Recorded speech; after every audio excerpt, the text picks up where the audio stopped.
ముఖ్యమంత్రి YS Jaganmohan Reddy why not 175 ఏదైతే నినాదం ఉందో అందుకోసం పార్టీలో అందరినీ సమన్వయం పరుచుకొని కాకినాడ పార్లమెంటు పరిధిలో అసెంబ్లీ, లోక్సభ అన్ని స్థానాలు విజయం సాధించేందుకు కృషి చేయడం జరుగుతోందని వైఎస్ఆర్ కాంగ్రెస్ పార్టీ కాకినాడ లోక్సభ నియోజకవర్గం సమన్వయకర్త చలమలశెట్టి సునీల్ అన్నారు.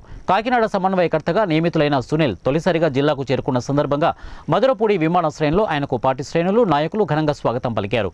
హైదరాబాద్ నుండి ఆయన ప్రత్యేక విమానంలో మధురపూడి చేరుకున్నారు. ఇక్కడ నుండి భారీ కార్లు, బైకులు, ర్యాలీలతో కాకినాడ లోక్సభ నియోజకవర్గంలో పర్యటించేందుకు వెళ్లారు. ఈ సందర్భంగా చలమలశెట్టి సునీల్ మాట్లాడుతూ ముఖ్యమంత్రి వైఎస్ జగన్మోహన్ రెడ్డి అందిస్తున్న అభివృద్ధి, సంక్షేమ పథకాల వల్ల వచ్చే ఎన్నికల్లో నియోజకవర్గాల్లోని వైఎస్ఆర్ కాంగ్రెస్ పార్టీ విజయం సాధిస్తోందని అన్నారు. తెలుగుదేశం, ఆ పార్టీ మిత్రపక్షాలకు ఇంకా సీట్లు సర్దుబాటే కాలేదని వ్యాఖ్యానించారు. ఈ కార్యక్రమంలో పలువురు వైఎస్ఆర్ కాంగ్రెస్ పార్టీ నాయకులు పాల్గొన్నారు. ఎందుకంటే కొత్తగా రావడం కూడా ఇప్పుడే రావటం, అలాగే సిట్టింగ్ ఎమ్మెల్యేల దగ్గర కూడా వాళ్ళకి కూడా కొంచెం గ్యాప్ ఉండడం, వీళ్ళందరినీ కూడా కూర్చుని సమన్వయపరిచే కార్యక్రమం అలాగే జరగలేదు. నేను అది పార్టీ దృష్టి కూడా తీసుకెళ్ళడం జరిగింది. రేపు మన ఈ రీజనల్ కోఆర్డినేటర్ ఇన్ఛార్జ్ గారు, మిత్రులు గారి నుంచి అందరినీ కూడా కూర్చుని అందరినీ సమన్వయపరిచి మనం ముందుకెళ్తాం.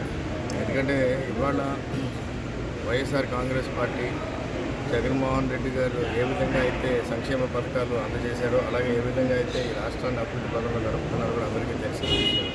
అలాగే రాబోయే 2024 ఎలక్షన్లు కూడా దృష్టిలో పెట్టుకుని గత 6 నెలల నుంచి కూడా వైఎస్ఆర్ కాంగ్రెస్ పార్టీ ఎలక్షన్ చేయడం జరుగుతుంది.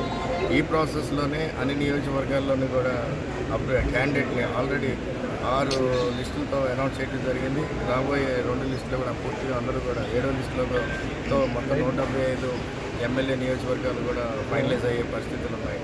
కానీ మీరు అది చూస్తే ప్రతిపక్ష పార్టీ కానీ ఇంకా అలయన్సే క్లారిటీ లేదు.